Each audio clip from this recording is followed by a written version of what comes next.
안녕하십니까. 인카제스 총괄 동탄지사의 최민구 영업이사라고 합니다. 만나서 반갑습니다. 굉장히 떨리네요. 일단 사실 이번 강의를 시작하면서 굉장히 격세지감을 많이 느끼기도 했는데요. 제가 최초에 입과했을 때의 그 경험과 그리고 제가 여러 가지 난관이 있었고 그 난관을 극복했었던 과정들을 어떻게 보면 좀 가볍게 좀 풀어보고 싶었어요. 어떻게 보면은 이번 5일간의 교육 과정에 아이스 브레이킹 하는 세션이라고 보시면 좀 좋을 것 같습니다. 그래서 전체적으로 한번 가볍게 좀 풀어드릴 예정입니다. 제목은요, 보시는 것처럼 신입 FA를 위한 듣기 좋은 잔소리입니다. 사실 재경훈 이사님께서 말씀 주셨지만 듣기 좋은 잔소리는 없죠? 다 듣기 싫잖아요. 밥 먹어라, 빨래 개라, 뭐 해라, 그쵸? 하지만 오늘은 여러분들께 그래도 약간이나마 좀 도움이 되실 만한 잔소리를 좀 해보고 싶어요. 그래서 카테고리는 보시는 것처럼 파란만장 FA 도전기 0.1%라고 했잖아요. 그죠? 영업이사들 0.1%예요. 뭐 대부분 알다시피 뭐 굉장히 고액 연봉자들이고 능력들도 출중하신 분들 많으실 거고. 근데 저의 영업이사 도전기는 그 어느 누구보다 어떻게 보면 또 파란만장할 수도 있고 뭐 아닐 수도 있지만 어찌됐든 여러분들께서 궁금해하시는 저 영업이사는 도대체 어떻게 FA에 입문하게 됐을까에 대한 부분. 또한 두 번째는 정체성을 찾다예요. 저는 제가 영업이사로 오기 전에 일반 FA나 팀장으로 근무를 하고 있을 때도 그렇고 사실은 제가 어떤 일을 해야 되는 사람이고 어떻게 저의 그 FA 인생을 끌어가야 될지 정체성 자체가 굉장히 모호했던 적이 여러 번 있었거든요. 그런 부분들을 제가 어떻게 극복했는지, 어떤 내용들로 어떠한 방법으로 그 해법을 찾아냈는지를 간략하게 좀 말씀을 좀 드릴게요. 세 번째는 정답은 없답니다. 저희 재경윤 선생님께서 방금 말씀하셨던 내용 중에 보험은 우주와 같다고 그랬어요. 너무 다양해요. 보험 상품 자체도 2,000개가 넘습니다. 그쵸? 보험회사도 36개가 넘어요. 그래서 어디서 어떻게 선택을 해야 될지 기준점을 잡을 수가 없는 거예요. 그런 기준점을 간략하게 제가 어떠한 방법으로 극복을 했는지 정리를 해드려 보도록 하겠습니다. 마지막으로는 듣기 좋은 잔소리 마지막으로 하고 설계사로서 어떤 태도로 어떻게 업무에 임해야 되는지 영업을 해야 하는지 그리고 조심해야 될 부분들은 어떤 부분들인지 좀 간략하게 말씀드릴게요. 정말 가볍게만 보시면 좋을 것 같아요. 재밌는 내용들 좀 있을 수도 있으니까 참고해 주시면 좋을 것 같습니다. 이제 본격적으로 강의를 시작하겠는데 파란만장 FA 도전기. 자, 여기서 자발적으로 FA에 도전을 했다. 손 한 번만 들어봐 주시겠어요? 자발적으로.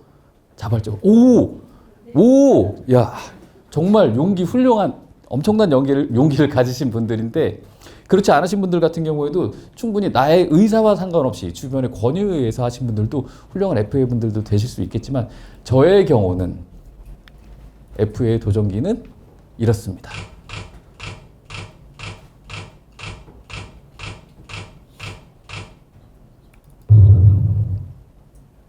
저는 속아서 도전했습니다. 저는 정말 속아서 도전했어요. 제가 잠시 뒤에 저의 경력을 간략하게 좀 말씀드리기도 하겠지만 저는요, 누가 봐도 제가 왜 그 회사를 관두지?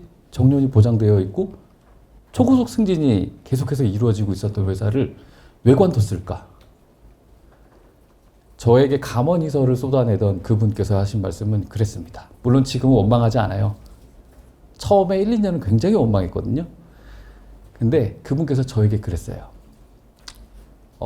우선 제가 FA 도전하기 전에 직종은 행사 기획팀 아니면은 킨텍스에서 근무를 했었습니다.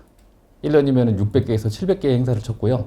남들이 놀 때 일하고 일할 때 일하고 잘 때 일하고 아침에 일찍부터 나가서 일하고 심지어 국가기관 행사가 들어버리면은 집에도 못 갔어요. 그렇게 지쳐있던 터에 저에게 야, 억대 연봉 받게 해줄게. 시간 자유로워. 네가 놀고 싶을 때 놀아도 되고 시간 얼마든지 자유롭게 쓸 수 있으니까 나랑 같이 해보자. 1년 반, 1년 6개월에서 7개월 정도의 구애를 통해 저는 FA에 입문을 하게 된대요. 정말 얼레벌레라는 표현이 맞는 것 같아요. 막상 입문하고 보니 정말 바보 같았고요. 그 시작 자체가. 짜증도 났습니다. 나중에는요, 화까지 나더라고요.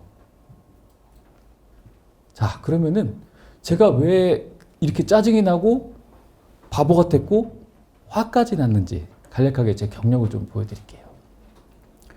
저는 중앙대학교 예술대학교의 그 조소학과에 수석으로 입학했습니다. 그리고 누구나 알고 있는 킨텍스 행사지원팀에 입사를 했습니다. 연간 688개의 행사를 진행을 했었고요.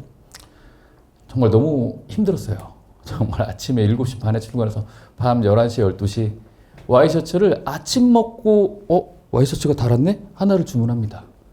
또 너무 고프니까 점심 먹고 와이셔츠가 달았네? 하나를 더 주문합니다. 저녁 먹고 와이셔츠가 달았네? 하나를 더 주문하고 나면은 퇴근을 새벽 1시쯤 집에 가서 하면은 와이셔츠 다음날 퇴근을 새벽 1시쯤 이제 집에 가서 하면은 와이셔츠가 3벌이 와 있는 거예요. 다행히도 사이즈는 각각 다른 걸 또 해놨더라고요. 그 정도로 바쁘게 살았었고요. 그 다음에 우연치 않게 제가 행사지원팀에 좀 있다 보니 메디컬 컨텐츠 쪽을 관리를 하게 됐었습니다. 메디컬 어떤 건지 아시죠? 그 의사 선생님들과 같이 하는 일이었었어요. 그래서 교수님께서 추천해 주신 회사인 메드랑이라는 회사예요. 그때 당시까지만 해도 메디컬 에이전시 쪽에서는 대기업에 속했고요. 마포에 있는 5층짜리 건물 그 독채를 전체를 다 쓰고 있는 나름 업계에서 대기업인 회사였었어요. 그래서 스카웃을 받고 메드랑에 입사를 했고요. 그 이후에 GH코레스라는 회사에 또 스카우트 되어서 입사를 했습니다. 여기서도 똑같이 메디컬 에이전시로 일을 했었고요. 그럼 메디컬 에이전시가 무슨 일을 하는 거냐? 교수님들께서 일단 논문 초안을 주세요. 논문 초안을 주시면요. 저랑 편집부 직원이랑 국문이든 영문이든 교정을 봅니다. 오탈자가 있는지 피규어가 잘못된 내용들이 있는지 교정을 보고 그걸로 학회지를 만들고요. 의학회 학회지를 만들고 나면은 그걸로 학술대회를 진행하는 일을 주로 했었어요. 학술대회를 진행을 하고 논문집이 나오고 나면은 그거를 매니스크립트 에디팅이라고 해서 온라인 논문 투고 시스템에 논문을 업로드하는 그런 업무까지 같이 진행을 했었습니다. 어떻게 보면은 약간의 지금 우리 전체 FA 분들과 업무적인 부분에서 접점이 살짝은 있죠. 의학적인 부분을 기본적으로 알고 계셔야 되니까. 그 이후에 저는 1년 6개월간의 저를 가스라이팅 하셨었던 그분을 통해서 동양생명은 회사에 위촉을 하게 됩니다. 근데 제가 그분을 원망하게 된 이유 중에 하나가 참 제 경력상에 보시면요. 여기 GH코리아라는 회사 밑에 보면은 2017년 퇴사를 하고 2019년도에 동양생명이 위촉이 됐어요. 1년의 공백이 있지 않나요? 제가 입사를 했을 때는 그분께서 저에게 이야기를 했었어요. 법인 영업을 알려주겠다. 계약한 것만 하면은 1년 내내 그냥 먹고 살 수 있어. 아무것도 안 해도 돼. 그것만 믿고 있었습니다. 근데 1년 동안 어디 하나 원수사에 위촉된 적 없고 심지어 GA 쪽에조차 위촉된 적 없이 그냥 따라다니기만 했어요. 계속 뭔가 방법이 있겠거니 뭔가 좋은 내용들이 있겠거니 하지만 방법이 없었고요. 어찌어찌해서 동양생명이 위촉되어 21년도에 퇴사를 했고 한국보험금융이라는 회사에서 이제 대략 4년가량 근무를 했고요. 지점장 직책까지 올라왔었습니다. 지금 현재는 영업이사 직책으로 이제 일을 하고 있는데 사실 어떻게 보면은 여기 계신 대부분의 그 설계사를 FA를 꿈꾸신 훌륭한 FA를 꿈꾸시는 여러분들께서는 굉장히 탁월한 선택을 하셨다라고 저는 좀 보고 싶어요. 그 이유가 뭐냐면은 제가 사실 원수사에 있을 때도 받아보지 못했었던 그런 교육 시스템이 매우 잘 갖춰져 있어요. 제가 너무 궁금했었던 그런 내용들이 정리가 매우 잘 되어 있고요. 진짜 영업인이 만들어 놓은 영업 툴, 그리고 영업인이 만들어 놓은 교육 시스템이 갖춰져 있어요.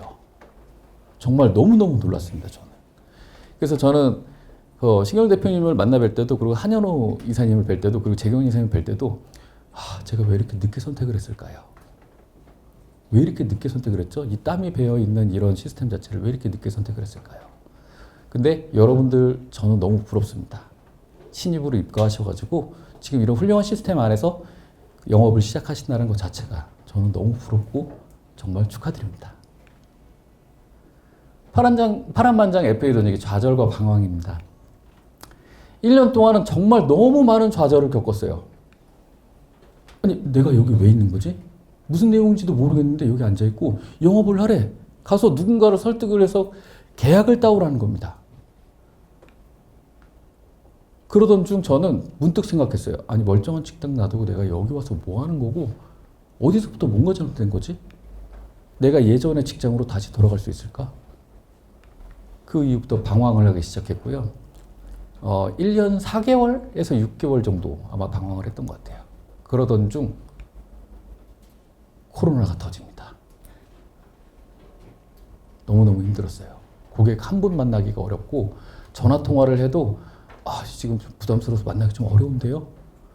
정말 1년 6개월 동안 뭘 했는지 기억이 전혀 없어요. 그러던 중 벌이는 없지. 퇴직금은 이미 다 써버렸어요. 대출을 받아서 비트코인에 투자를 하게 됩니다. 어떤 결과를 보셨을지 지금 웃으시는 분들 약간 좀 경험 있으신 것 같은데, 그죠? 빚이 대략 한 1억 2천? 1억 5천 정도 됐었던 것 같아요. 너무 막막했습니다. 그러던 중 운명적인 만남을 하게 됩니다. 이 보험업계는요, 사실 누구를 만나느냐, 내 옆에 누가 함께 하느냐에 따라 그 방향성이 굉장히 많이 달라져요. 업무 자체는 내 개인적인 업무거든요. 근데 전혀 그렇지 않습니다. 업무는 내 개인적인 능력에 따라 발전이 될 수도 있고 그렇지도 않을 수도 있지만 롱런할 수 있는 거는 내 옆에 누군가가 같이 있다라는 게 어떤 사람이 같이 있느냐가 정말 큰 영향을 끼치게 됩니다. 그러던 중 저는 운명적인 만남을 하게 됩니다. 저희 보험업계 원더우먼 김주연 지사장님과 보험업계 캡틴 김찬호 영업이사님을 만나게 됩니다. 물론 동양생명에서 만나 뵙게 되었는데요. 사실 저는 저한테 법인 영업을 알려주겠다고 하셨던 분들이 저한테 특별한 교육을 해주신 게 없었어요. 저는 단순히 지금처럼 이과 교육만 딱 하고 나서 바로 영업에 투입이 됐었는데 너무너무 괴로워하고 방황하던 중에 그 코로나 시기에도 약속을 잡아서 계약을 매달 해갖고 매일 해갖고 오시는 거예요. 단 하루 빠짐없이 계약을 꾸준히 따오십니다. 여기 계시는 김지원 지사장님 같은 경우에는 동양생명 말고도 신한생명에서도 연도대상 매년 가셨고요. 연봉으로 치면은 못해도 7억에서 8억 정도 되셨겠죠? 김찬호 영업이사님 같은 경우에 동양생명 원수사로 입사를 하셔가지고 신인 때부터 계속 연도대상을 휩쓸던 분이셨어요. 숨만 쉬고 있어도 아무 손가락 하나 까딱을 안 해도 한 달에 1,000만 원씩 들어올 정도로 엄청난 영업력을 갖고 계셨던 분입니다. 근데 제가 그 운명적인 만남이라고 말씀드렸던 게 뭐냐면은 일을 하는 사람과 안 하는 사람들의 눈빛이 분명 달라요. 분명 다릅니다. 흐리멍텅한 뭐 그런 걸 떠나서요. 이분들은 내가 뭔가 목표의식이 있다라는 게 얼굴에 보였어요. 얼굴에 보였고 그 걸음걸이마저 다르더라고요. 그래서 제가 저한테 법인 영업을 알려주시겠다라고 말씀하신 그분을 떠나서 간곡히 부탁을 했습니다. 저 좀 알려주십시오. 어떻게 해서든 배우겠습니다. 어떻게든 알고 싶고요. 제가 어떤 노력을 다해서라도 최선을 한번 다해보겠습니다. 근데 그때 당시에 김주연 지사장님과 김찬호 영업이사님을 개별적으로 단독으로 이렇게 미팅을 했는데 그때 저한테 말씀하신 그 첫 마디가 아직도 기억나요. 살짝 울컥하긴 하는데 제가 어떻게 도와드리면 될까요? 라고 말씀하셨어요. 제가 어떻게 도와드리면 될까요? 그래서 저는 보험 영업에 대한 1부터 10까지 어떻게 하면 돈을 잘 버나요? 어떻게 하면 계약을 잘하나요? 어떻게 하면 뭘 할 수가 있나요? 라는 걸 물어보지 않았어요. 제가 영업을 하려면 어떤 기초를 쌓아야 할까요? 라는 걸 물어봤습니다. 여러분, 보험 영업 하시려면요, 처음부터 돈 많이 벌 생각하지 마세요. 처음부터 돈 많이 벌 생각하지 마시고요. 정체성을 찾으시기 바랍니다. 본인의 정체성. 다음으로는 이제 정체성을 찾다라는 내용으로 한번 볼게요. 정체성은요, 개인의 어떤 개인적인 정체성도 있겠지만 설계사들은 본인의 정체성, 기준점이 분명히 있으셔야 되세요. 정말 우주와 같은, 그리고 2,000개가 넘는 상품들을 뭔가 풀어가면서 내가 어떤 기준으로 해야 되는 건지 좀 정확하게 기준을 잡고 가셔야 되는데요. 저는 저의 정체성을 찾을 때 총 3가지로 정리를 했어요. 설계사의 의무, 내가 해야 될 일이 뭘까? 내가 설계사로서 해야 되는 일이 뭔지 저는 그거부터 찾았어요. 설계사의 제일 첫 번째 의무는요, 정보 전달이에요. 이제 고객님들 이제 뵙고 다니다 보면은 정말 다양한 고객님들 많이 계시는데요. 보험에 대해서 어느 정도 기본적인 지식이 있으신 분들도 계시겠지만 거의 전무하신 분들도 되게 계세요. 거의 왜냐면은 계약 자체를 지인이 왔으니까 저 사람이 왔으니까 당연히 알아서 잘해주겠거니 내용을 전혀 듣지도 않고 그냥 사인만 하신 분들도 많이 계세요. 하지만 저는 제 영업 업력이 총 8년이 이제 돼가고 있는데요. 계속 반복하고 있는 일들입니다. 고객님들께 항상 정보를 전달해드려요. 고객님 연령대의 평균 월급료가 어느 정도 되시는지, 각종 질병별로 적정 가입 금액이 어떻게 되는지, 그리고 언제 어떻게 쓰여지는지에 대한 정보 전달을 해드립니다. 그 다음 스텝은요, 모집과 관리입니다. 첫 번째 정보 전달을 통한 모집을 하게 되고요. 제공한 정보를 통한 정직한 관리입니다. 여기에는 정말 여러 가지 관리에 대한 부분들도 있겠지만 가장 큰 건 어떻게 보면 고객님들 입장에서는 내 통장에 꽂히는 보험금이에요. 보험금. 그죠? 보험금이에요. 어떻게 하면 보험금 지급을 잘 해드릴 수 있고 병원 가시기 전에 고객님 저한테 꼭 한 번만 연락 주세요. 그럼 제가 약관 찾아보고 어떤 내용으로 어떻게 청구를 하셔야 어떤 질병 코드가 나와야 상해 코드가 나와야 고객님 입장에서 좀 더 많은 보험금 지급을 받으시고 혜택을 보실 수 있습니다. 라는 내용들로 모집과 관리를 해드리고 있어요. 세 번째로는 어드바이저입니다. 고객들은요, 굉장히 궁금해하세요. 너무너무 궁금해하시는 게 뭐냐면은 본인에게 무슨 일이 닥쳤을 때 내가 어떤 액션을 취해야 하고 어떤 제도를 활용을 해야 되고 그런 정보를 찾아보시려면은 그 경황이 없는 상태에서 네이버 검색해보고 앉아 계실까요? 그 경황이 없는 상태에서 약관집, 그 두꺼운 사전과 같은 약관집이나 상품 설명서를 열어보실까요? 그렇지 않을 겁니다. 저는 오늘 아침에 7시 반에도 고객님께 연락을 받았어요. 이분은 이제 대장 협착이 있으셨던 고객님이셨는데 내가 이런 내용으로 이렇게 해야 되는데 보험금 청구하려면 어떤 서류가 필요해? 네, 고객님 안녕하세요.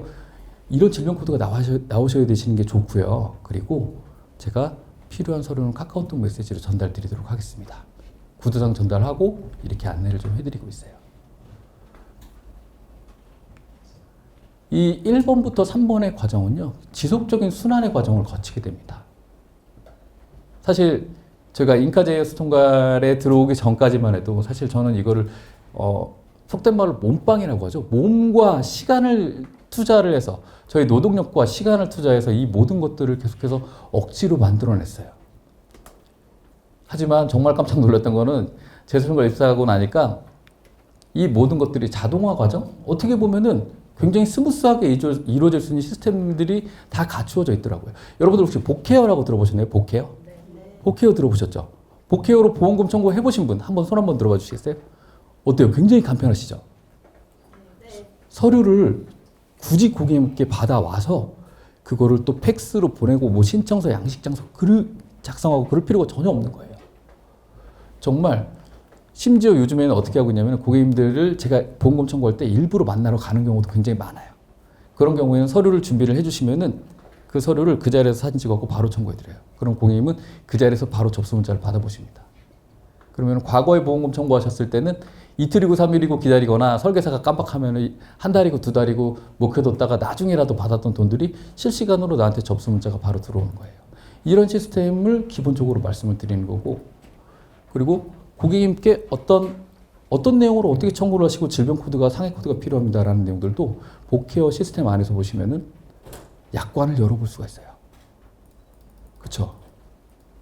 이렇게 활용하실 수 있는 시스템들도 굉장히 많아요. 특히나 이제 마지막 어드바이저 조언자에 대한 부분들은요, 인카제이어스 시스템 중에서 가장 저는 소름 돋을 정도로 너무 많이 도움을 받았던 게 저희 그 손해사정사님과 변호사님이 같이 계시다라는 거예요. 분명 보험이라는 것 자체가 적게는 1, 20만 원, 많게는 몇 억, 몇 억에 해당되는 큰 돈이 보험금이 지급되는 케이스들이 많다 보니까 법적인 분쟁이 생길 경우도 굉장히 많아요. 또한 부지급되는 사례들도 굉장히 많습니다. 하지만 인카제이어스 총괄 시스템 중에서 저는 굉장히 많이 도움을 받았던 게 사실 고지 의무 위반에 대한 부분들도 저희 그 손해사정사님을 통해서 해결이 좀 되었었고, 그리고 사망에 대한 부분들에서도 보면은 수익자 미지정으로 되어 있던 그냥 법적 상속인으로 되어 있었던 부분들도 명확하게 법적인 분쟁을 다투어서 지급이 된 사례들도 굉장히 많이 있었습니다. 이런 시스템이 제가 개별적으로 손해사정서를 알아보고 변호사를 써서 진행했던 부분들이 제이어스 총괄 내에서는 이렇게 순환하듯이 정말 준비가 잘 되어 있다는 거 한번 보시면 될 것 같습니다. 설계사의 의무 총 3가지 잘 기억을 해두셨으면 좋겠어요. 이건 물론 제 개인적인 의견입니다. 저의 업무 영업 방식이라고 보시면 되세요. 정보 전달을 볼게요. 보험은요, 여러분 어려운 용어로 고객님들께 설명하면 전혀 도움이 되질 않아요. 그건 알고 계셔야 되세요. 어려운 용어로 맨날 이야기해봤자 무슨 소리인지 하나도 모르겠는데? 그리고 언제 쓰는 건지 이 특약은요 고객님 언제 어떻게 쓰는 겁니다. 라고 안내를 해드리는 일반적인 상식적인 부분. 내가 보험을 가입을 했으면 보험금이 당연히 지급이 되어야 하는 게 상식적인 거죠. 똑같습니다. 일반적으로 그 기준점을 잡아드리고 언제 쓰는 건지 그 정보만 잘 전달해드려도 이 고민은 보험금 어떻게 지급받는 거지? 보험은 이거 도대체 뭐야? 라고 하는 이 고민을 한 번에 해결을 할 수가 있습니다. 자, 제가 고객님들을 만나 뵐 때마다 제일 많이 받는 질문 내지는 피드백들이에요. 제일 많이 받는 것만 좀 해놨어요. 저는 그 고객님들 상담을 진행하러 갈 때마다 그런 내용, 이런 대화 내용들, 제가 상담하는 내용들을요, 가급적이면 녹취를 해요. 고객님께 동의를 얻고. 전 휴대폰이 2개입니다. 지금 들고 다니는 건 영업용 휴대폰, 나머지는 녹취라든지 모바일 전자 설명을 동시에 여러 개를 진행할 때 휴대폰을 2개를 갖고 진행을 하는데요. 녹취를 할 때 제가 주로 포인트를 삼았던 내용, 주로 많이 들었던 이야기들이 이렇게 정리가 좀 되어 있어요. 암 진단비는 일반암, 소유암, 고액암 특정, 머리 아파. 무슨 말인지 하나도 모르겠네요. 항암 치료, 고액암, 무슨 말이야. 이거, 어려우니까 알아서 해주세요. 뇌혈관, 심장혈관 질환, 이건 그거 이렇게 푹 맞으면 주는 거 아니야? 그런 거? 보통 그렇게들 많이 말씀하시고 정말 어렵게들 받아들이시잖아요. 저는요, 제 화법을 여기서 그대로 말씀을 드릴게요. 고객님, 안녕하십니까? 인가재수증과 최민구 영업이사라고 합니다. 그러면서 저는 모집 종사자 등록증과 제 신분증 명함을 같이 보여드려요, 현장에서. 오늘은 고객님께 총 3가지만 말씀드리고 상담 마치도록 할 거예요. 제일 첫 번째로는요, 고객님 연령대에서 적정 보험료가 어느 정도인지, 플러스 각종 질병별로 적정 가입 금액이 어느 정도인지 기준점을 좀 잡아드릴게요. 두 번째로는요, 고객님, 이거 언제 어떻게 쓰는 건지 활용 용도를 좀 말씀드리도록 하겠습니다. 세 번째는 설계사의 역할에 대해서 말씀드리고 상담 마치도록 하겠습니다. 어디서 많이 들어본 이야기 아닌가요? 설계사의 의무 총 3가지예요. 그 3가지. 그죠? 정보 전달, 모집과 관리, 어드바이저. 여러분들이 알고 계신 암 진단비의 활용 용도는 뭘까요? 암 진단비의 활용 용도 어떻게 될까요? 네? 생활비. 그렇죠. 생활비입니다. 생활비, 수술비 다 맞습니다. 암 진단비는요, 여러분, 고객님들께 그냥 단순하게 고객님 암 걸리셨을 때 제가 고객님 여러분들을 많이 만나 뵙고 다니고 그리고 보험금 청구도 해보다 보니까 가벼운 암이 갑상선암의 진단을 받더라도요 1년 이상은 아무것도 못 하시더라고요. 그 동안은요 고객님 생활비 필요하시잖아요. 그 생활비 용도로 쓰시는 것도 좋아요. 또는 생활비는 어느 정도 여유가 있으시다면 추가적인 치료나 수술을 위한 비용이라고 보시면 좋을 것 같습니다. 이거는요 산정 기준이 고객님 지금 현재 그 대략적인 연봉이 어느 정도 되시나요? 5천만 원 정도 되세요? 고객님 연봉이 5천만 원이시면요 보통 1년에서 1년 6개월 정도의 비용을 계산한다 치고 대략 1.5배에서 2배가량의 진단비가 적정 가입 금액이라고 보시면 되세요. 라고 기준점과 함께 그 활용 용도를 같이 말씀을 드립니다. 그러면 고객님들은요 끄덕끄덕 하세요. 이게 그런 거였어? 이때부터 관심을 갖기 시작하세요. 이때부터. 어느 정도가 적정 가입 금액이고 이거 언제 쓰는 건지만 알려줘도 관심을 갖기 시작하시는 거예요. 보험이 멀게만 느껴졌던 보험이 나의 실생활에 들어오게 되는 그런 화법을 쓰시게 되는 거예요. 그리고 항암치료나 그런 것들을 간략하게 설명드리면은 항암치료 같은 경우에도 한번 볼게요. 항암치료의 역할은 사실상 암을 억제하는 역할이 제일 첫 번째지만 좀 세부적으로 고객님께 말씀을 드리면요. 저는 제 손바닥으로 설명을 해요. 항암치료는요. 제 손바닥이 몸에 붙어있는 간이라고 생각할게요. 제 손바닥이 손가락을 제외한 제 손바닥 전체 크기만큼 암종 사이즈가 몸에 있을 때 덜어내는 수술을 하는 게 부담이 덜할까요? 엄지손가락만 할 때 덜어내는 게 부담이 덜할까요? 그럼 당연한 거 아니에요? 당연히 이거죠. 당연히 이거죠, 고객님. 암종 사이즈가 제 손바닥만 할 때 이 엄지손가락만 이렇게 줄이는 역할이 항암치료의 역할입니다. 그리고 반대로 최초에 발견된 암이 제 엄지손가락만 했다. 그러면요, 덜어낸 수술을 먼저 하잖아요. 그죠? 그러면은 이 덜어낸 수술을 하고 난 주변에 전이가 되지 않았다고 장담할 수 있나요, 고객님? 전이를 예방하는 역할을 하기도 합니다. 마지막으로는요, 호스피스적인 역할을 하기도 해요. 제가 예전에 메디컬 리서치에 있을 때 교수님들 논문 내용을 좀 보다 보면요. 75세에서 80세 이상 되시는 분들이 암 진단을 받게 되시면 보통은 교수님들께서는 수술보다는 항암 치료 위주로만 치료를 해드리는 경우가 굉장히 많았어요. 그리고 보통 항암 치료를 하게 되면요. 5주 이내에 대부분의 그 목돈이 들어가는 항암 치료는 거의 끝난다고 보시면 되세요. 의료수가 보험수가 기준을 계산을 좀 해봤을 때 고액 항암약물 치료라고 해서 요즘에는 항암 치료제를 하나만 놓고 끝내질 않아요. 표적 항암제라든지 면역 항암제라든지 같이 섞어서 진행을 하게 되는데 주사 한 번 맞는데 378만 원 정도 발생됩니다. 평균적으로. 그거를 5주 동안에 적게는 15회차, 많게는 28회차까지 받게 돼요. 얼른 계산해봐도 항암 치료제, 고액 항암약물 치료비가 필요한 금액이 얼마예요? 못해도 1억 2천이에요. 근데 고객님 지금 암 진단비는 과도하게 들어가 있으신데 항암 치료비는 들어가 있지가 않으시네요. 그럼 진단비 받으셔갖고 항암 치료로 다 쏟으시겠네요. 그럼 생활은 어떻게 하실 거예요? 고객님들께 이런 소구법을 적용합니다. 소구법. 본인의 상황이 처해져 있을 때 어떻게 쓰여진다라는 것을 연상할 수 있게끔 해드리고 있어요. 용도와 적정가액 금액을 말씀드리는 겁니다. 이해되시죠? 그렇게 많이 어렵나요? 그냥 듣다 보니까 그냥 옆에서 그냥 얘기하는 그런 동네 형이나 아저씨나 동생이나 아들내미가 얘기하는 것 같지 않나요? 편하게 전달하시고 쉽게 안내해 주시는 게 가장 중요합니다. 뇌혈관 질환 진단비, 허혈심장 질환 진단비. 이거 혹시 용도를 좀 아시는 분, 용도 대략적으로 좀 아시는 분 좀 말씀해 주실 수 있나요? 없으시면 제가 간략하게 설명드릴게요. 허혈심장 질환 진단비, 뇌혈관 질환 진단비의 활용 용도는요. 집에서 쓰시는 멀티탭 아시죠? 멀티탭 아시죠? 멀티탭 스위치 하나 켜놓으면은 어디 콘센트에 갖다 코드를 꽂아도 불이 들어오죠. 그죠? 근데 반면에 뇌출혈, 뇌졸중, 급성 신경쇠증은요. 어디 시골 펜션이나 초가집 같은 데 가면은 벽에 이렇게 동그랗게 콘센트 하나 있는 거 아세요? 혹시? 벽에 가면은 그 시골집이나 좀 오래된 집에 가면은 이렇게 동그랗게 콘센트 하나 덩그러니 있는 거 있어요. 1구형 콘센트. 근데 그 친구들은요. 1구형 콘센트라고 고객님들께 설명드려요. 고객님, 뇌혈관 허혈심장 질환 진단비는요. 멀티탭인데 이 친구들은 1구형 콘센트예요.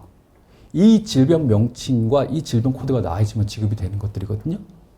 근데 허혈심장 뇌혈관 질환 진단비는 멀티탭이라고 말씀드렸어요. 그러면은 볼게요. 뇌혈관 질환 진단비는요. 뇌출혈이 걸리던, 뇌졸중에 걸리던, 뇌경색증이 걸리던, 뇌경색증이 오기 전에 뇌경동맥 협착증이라는 초기 진단을 받게 되더라도 이 친구는 지급이 되게 됩니다. 그럼 고객님 선택 한번 해보세요. 나중에 뇌출혈까지 병을 묵혀두셨다가 마비가 되는 그 상태로 평생 사실 건가요? 초기 치료 진단 자금으로 보장 범위가 넓은 거를 가져가실 건가요? 이렇게 안내를 해드리면 당연히 초기 치료지. 그렇죠?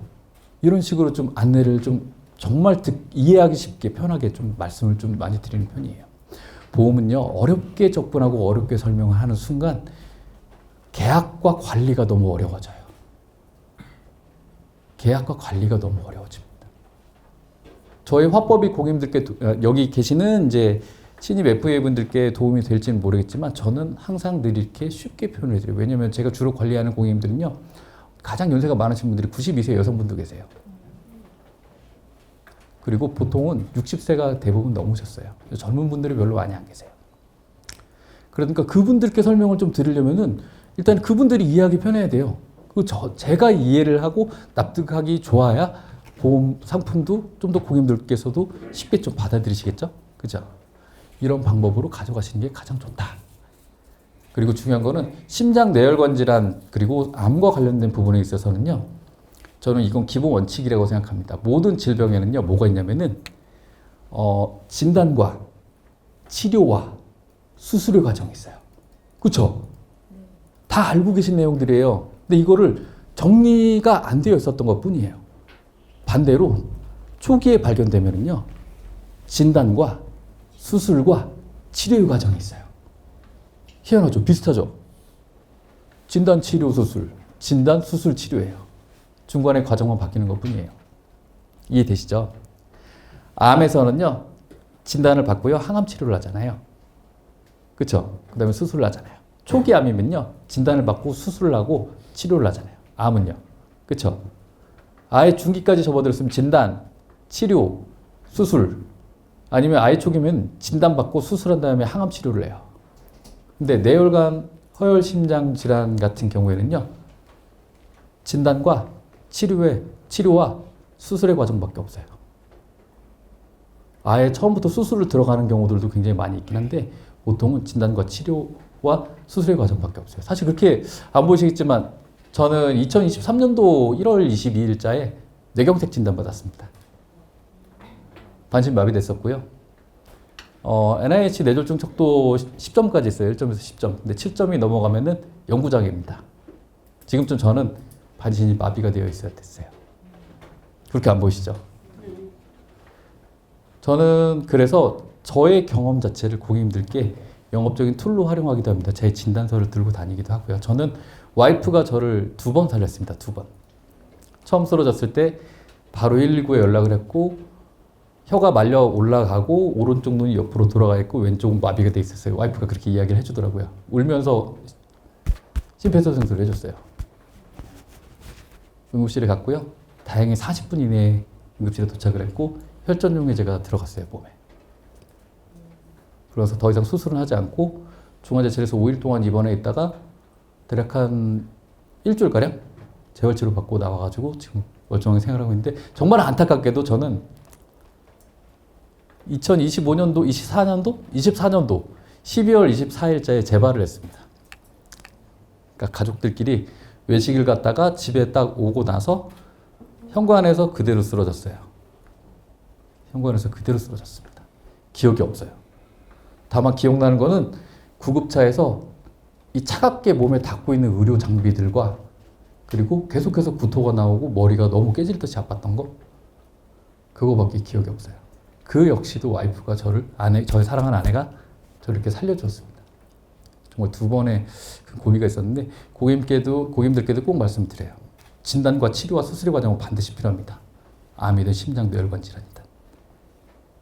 근데 잘 한번 생각을 해보세요. 암은요, 전이가 되지 않는 이상 한번 항암 치료를 하고 나면은 보통 1년 이내, 6개월 이내에 생존 여부가 결정이 돼요. 1년이 넘어가면은 이제 추적 관찰 소견을 하는 치료의 과정을, 경증 치료의 과정을 거치게 됩니다. 근데 뇌혈관, 심장, 혈관 질환은요, 한 번을 진단을 받게 되면은 재발 확률이 굉장히 높아요. 재발 확률이 굉장히 높기 때문에 치료비 항목 자체가 한 번 받고 끝내버리면 안 되는 특약상이거든요. 거기 뭐가 있을까요? 뇌혈관 질환, 심장 혈관 질환 쪽의 치료를 위한 목적으로는 혈전용의 치료, 스텐트 삽입술, 카테터 요법 그런 것들 많이 알고 계시죠? 그런 것들은 보험 기간 내내 꾸준히 계속 지급이 되어야 하는 특약이라고 고객님들께 안내를 드려요. 고객님들께도 말씀드립니다. 주변에 보세요, 고객님. 그때 뇌출혈이든 뇌경색증이든 진단을 받으시고 나서 평생을 마비가 된 상태로 살아가시는 분들도 계속 계세요. 1년에 한 번씩 혈전용의 치료를 하시던 카테터나 스텐트 삽입술을 하시는데 왜 카테터 스텐트 삽입하게 되면 고객님 그냥 한 군데만 그냥 꽂고 끝나는 것 같죠. 한 군데만 넣고 끝나는 걸로 알고 계시는데 혈관이 심장혈관 따로 있고 뇌혈관 따로 있나요? 대동맥 따로 있고 미세혈관 따로 있나요? 모세혈관? 그렇지 않아요, 고객님. 모든 몸에 있는 혈관은 다 연결되어 있고 어느 혈관에서 내가 예를 들어서 심장에서 문제가 발생됐다. 뇌에서도 생길 수가 있는 거예요. 허벅지 쪽으로 생길 수도 있는 거죠. 따라서 이거는 연간 1회안이든 매회 지급형이든 그런 상품으로 가입하셔야 되세요. 고객님 지금 고혈압, 당뇨, 고지혈증 있으시잖아요. 반드시 보험기간 내내 보장을 받으셔야 됩니다. 라고 말씀드려요. 그리고 고객님께 말씀을 드립니다. 암 진단과 관련된 부분은요, 대부분의 고객님들이 말씀하세요. 보험은 옛날 보험이 좋지. 그죠? 옛날 보험 좋아요. 옛날 보험 좋은 거 다 알고 계시죠? 옛날 보험 참 좋아요. 참 좋은데, 저는 개인적으로 그 생각합니다. 암 진단비는 옛날 게 좋아요. 제 경험은 그랬어요. 암 진단비는 옛날 게 확실히 좋긴 좋아요. 근데 치료비와 수술비 항목은요, 요즘 게 더 좋아요. 왠지 아세요? 그쵸? 네. 의료기술이 굉장히 많이 발달되고 있거든요. 사실 저는 그 신부외과 교수님들과도 꽤 오랫동안 일을 했었어요. 뭐 지금도 간혹은 교수님들께서 연락을 좀 주시기는 하는데, 예전에는 개흉개복소를 많이 했거든요. 가슴을 열고 배를 열고 그런 수술을 굉장히 많이 했어요. 수술하시다가 돌아가시는 확률도 좀 높기도 했고, 회복이나 수술 시간도 너무 오래 걸렸어요. 근데 요즘에는요, 알고 계시죠? 로보담 수술. 레보아이, 뭐 다빈치 로보담 수술, 뭐 그런 거 잔뜩 있잖아요. 저는 실제로 그 수술 장면을 동영상으로 촬영을 해놓은 것도 있는데, 사실 좀 아쉬워요. 여기다 그 영상을 좀 올리고 싶었는데, 교수님들께서 그 수술하실 때 보통은 개흉개복수를 안 하고요. 단일공 청공술, 아니면 복강경 수술이라는 수술 방법을 주로 하시거든요. 몸에 500원짜리 직경만하게 메스로 찢어요. 그 다음에 튜빙을 합니다. 튜빙으로 넓혀요, 그 구멍을. 그 다음에 로봇발이 들어가서 레이저로 지지고 그 수술 부위, 적출한 부위를 걷어낸 다음 레이저로 지지고 다시 나와요. 수술 시간이 일부 수술은 2시간 만에 끝나요. 예전에 6시간, 7시간 걸리는 게 2시간, 3시간 만에 끝나는 시대가 온 겁니다. 진단비는 저는 주로 그렇게 설계를 해드려요. 뇌혈관 질환 진단비는 좀 예외이긴 한데, 암 진단비는 과거에 갖고 있어 암 진단비 보장 기간이 좀 짧지만 그래도 보장 범위가 넓으니까 이건 유지하시는 게 좋을 것 같아요. 대신에 이 치료비라든지 항암 치료라든지 수술과 관련된 부분들은요, 보강이 좀 필요하실 것 같습니다. 그런 식으로 업셀링을 해드리는 식으로 관리를 주로 많이 해드리고 있다. 그리고 심장 뇌혈관 질환, 제가 심장 뇌혈관 질환과 암과 관련된 부분을 계속 중점적으로 말씀드리는 이유가 있어요. 이 부분은 아무래도 여러분들께서도 영업을 하실 때 그 가장 큰 돈이 지급이 되는 중대한 질환이기 때문에 이 부분에 대해서는 중점적으로 잘 표현을 해주셔야 되는 게 맞기 때문에 이렇게 안내를 드리는 거예요. 심장 뇌혈관 질환 진단비 같은 경우는요, 뭐 뇌출혈, 뇌졸중, 급성심근경 진단비 많이 갖고 계신 분들도 계시겠지만 반드시 초기 치료 진단 자금은 필요해요. 그래서 뇌혈관, 허혈심장 질환 진단비의 경우는 초기 치료 진단 자금으로 반드시 고객님께서 보강을 하셔야 되는 부분입니다. 말기형 진단비로 고객님의 건강을 이렇게 책임지게 하는 그런 부분은 너무 위험률이 높아요. 그리고 그에 따른 치료비, 수술비에 대한 부분들도 준비를 하셔야 되는 게 맞습니다. 라고 안내를 해드립니다. 어때요?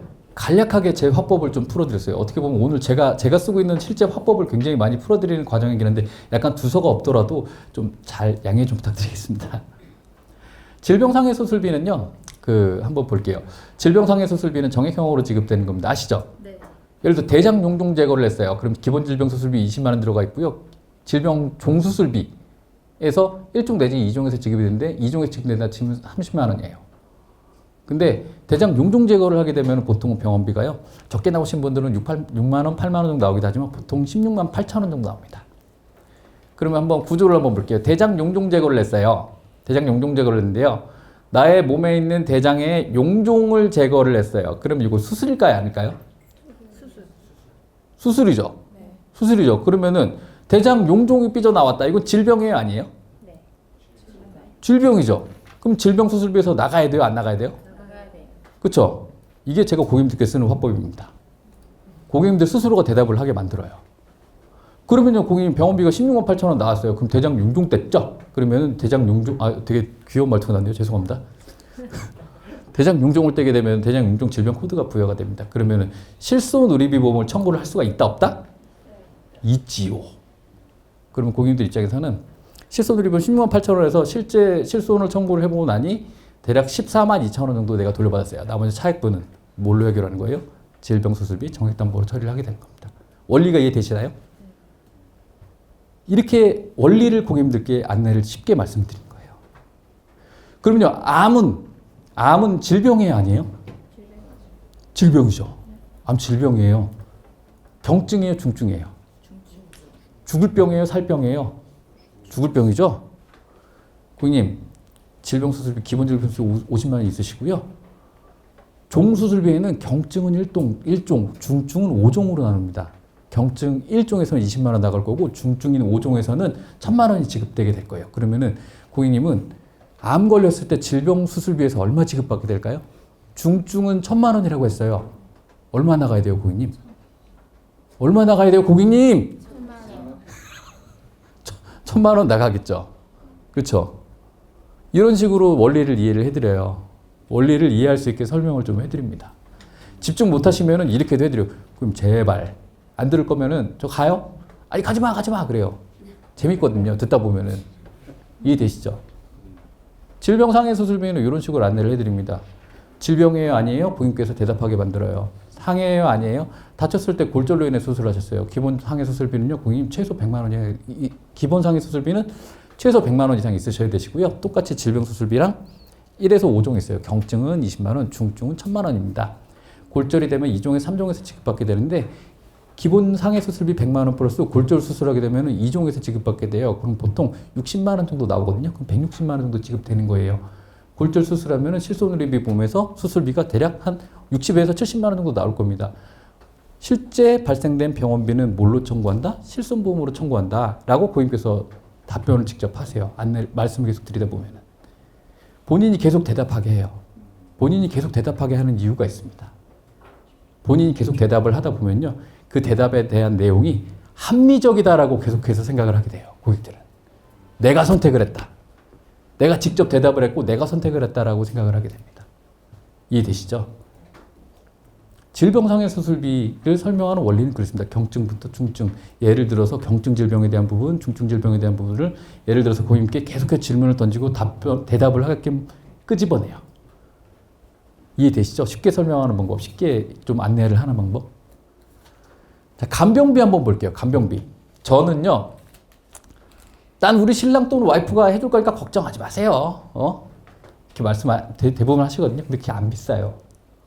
연령대로 그렇게 비싸지 않은 상품들이 굉장히 많이 있고 준비가 잘 되어 있는데, 저는 그래서 난 우리 아내와 같이 나와서 상담을 받아보고 있습니다. 라고 말씀하시면요. 저는 대놓고 여쭤봐요. 남편분은 아프시면은 누가 간병해 줄 것 같아요? 우리 와이프가 해주겠지. 말씀하시거든요. 근데 배우자분은 절레절레 하세요. 제 눈을 보고서 동공이 흔들리는 게 보여. 나 별로 그럴 생각 없는데? 약간 이런 느낌인데. 그러면은 그러면은 남편분, 아내분이 입원하시면은 간병하실 수 있어요? 못하지. 열에 9분은 그랬어요. 저는 고객님들께 말씀을 드려요. 배우자분이 고객님들을 완벽하게 케어할 수 있는 간병인의 역할을 할 수 있을 거라 생각하지 마세요. 열의 9분은 그렇지 못합니다. 열의 9분은 그렇지 못해요. 라고 그냥 현실적인 조언을 그냥 해드립니다. 그런 거 기대하지 마세요. 서로에게. 나이 들어서 어깨도 아프고 무릎도 아프고 허리 아파가지고 그냥 인공관절 수술까지도 하고 아파 죽겠는데 어떻게 간병을 해요? 못합니다. 같이 병들어요. 같이 병나요. 대부분은. 운전자 보험. 제일 많이 듣는 이야기인데, 야, 이 사람아, 나는 10년 동안 무속 운전에 운전도 살살하니까 필요 없어. 놔둬. 근데 저는 고객님들께 현실적으로 말씀드려요. 거기 아파트 단지에 계시죠? 아파트 단지에 뭐 있어요? 초등학교 있잖아요. 거기 노란색 실선 옆에 쳐져 있는 그런 부분들, 그리고 초등학교 주변에 있잖아요. 노란색 펜스가 쳐져 있어요. 거기 무슨 존이에요, 고객님? 스쿨존이죠. 스쿨존에는 무슨 법이 적용돼요? 그렇죠? 저는 실제로 민식이법과 관련된 부분으로 사망사고가 제 고객님이 있으셨어요. 정말 안타까운 게, 이 초등학생이 참, 그 고객님 생각하면 좀 가슴이 좀 많이 아픈데, 지금도 우울증 때문에 병원을 계속 다니고 계세요. 그 느낌을 잊을 수가 없으시대요. 쓰러져서 납작해져 있는 초등학생 아이에게 CPR을 하셨어요. 근데 정말 너무너무 안타까운 거는 그 펜스 사이로 초등학생 아이가 다리를 그러니까 떡볶이집인지 뭔지 있었나 봐요. 이렇게 넘어가려다가 그 틈바구니로 나온 거예요. 발을 헛디뎌서 굴러 떨어졌고요. 이분은 심지어 지금 블랙박스 상으로도 운전하는 그 속도가 15km 미만이었어요. 천천히 가셨거든요. 갑자기 코앞에서 1m 이내에서 떨어졌는데 방법이 없잖아요. 그 내용을 고객님께 말씀드려요. 고객님께서 운행하시는 대부분의 공간은요, 스쿨존이 굉장히 밀접하게 맞닿아 있어요. 그런데도 이거 준비 안 하실 거예요? 비싸지도 않습니다. 웬만한 특약 다 넣는다 치더라도 12,000원, 15,000원이에요. 근데 그 12,000원, 15,000원 아까우셔서 그런 위험을 감수하시는 건가요? 그리고 고객님 제가 한 가지 더 여쭤볼게요. 여기 계시는 팀장님들 대부분 운전하실 거예요. 그죠? 근데 볼게요. 하루에 내가 횡단보도를 건너가는 그런 횟수가 몇 번이나 될 것 같으세요? 운전하면서요? 그렇죠. 운전하시면서. 운전을 하면서 차량을 갖고 횡단보도나 아니면은 일반 인도를 가로질러 넘어가는 횟수가 몇 번이나 될 것 같으세요? 너무 많죠. 굉장히 많죠. 기름 넣을 때 어디 넘어가세요? 대부분. 인도. 인도 넘어가잖아요. 인도 넘어가다가 사고 나면 어떻게 하실 거예요? 뭘로 처리하실 거예요? 운전자보험 없으시면. 그렇지 않나요? 현실 밀착형으로 고객님들께 주로 안내를 해드리고 이해하기 쉽게 말씀드려요. 여기서 뭐 교통사고 처리지비연금은 뭐 민형사 합의금에 대한 부분들은 뭐 공탁금 얼마고 이런 내용들은 고객님께서 질문 주시면 세부적으로 더 해드리기도 하지만 아니면 계약 들어가는 당시에 이제 고객님께 세부적으로 안내를 해드려요. 크로징할 때. 초회에서는 쉽게 말씀하세요. 어렵지 않게. 이해되시죠? 자, 골절 진단비 일상생활 배상 책임 한번 볼게요. 자, 골절 진단비. 여기서 간장게장이나 게장 좋아하시는 분 손. 게장 중에 양념게장, 양념게장 손. 자, 간장게장 손. 자, 그쵸. 취향이 각기 다 다릅니다. 근데 양념게장, 간장게장 다 좋아하신대요. 재경 의사님은. 좋네요. 가리는 거 없는 거 참 바람직합니다. 양념게장, 간장게장을 맛있게 드시고 계시는데 게딱지는 밥을 비벼 먹죠. 그죠? 맛있잖아요. 다리는 어떻게 먹을 거예요? 다리는. 깨물어 먹죠. 껍데기가 깨져야 되는데 게 껍데기 표현 좀 그러네요. 양념게장의 껍데기가 깨져야 하는데 이빨이 깨졌어요. 골절이에요, 아니에요? 아니라고 생각하시는 분. 왜 아닐까요? 직권에 보면은 네, 치아는 제외라고 써 있어요. 맞습니다. 정답입니다. 하지만 그 보험업법상 아니면 의료법상 치아도 뼈예요. 근데 치아가 깨지잖아요.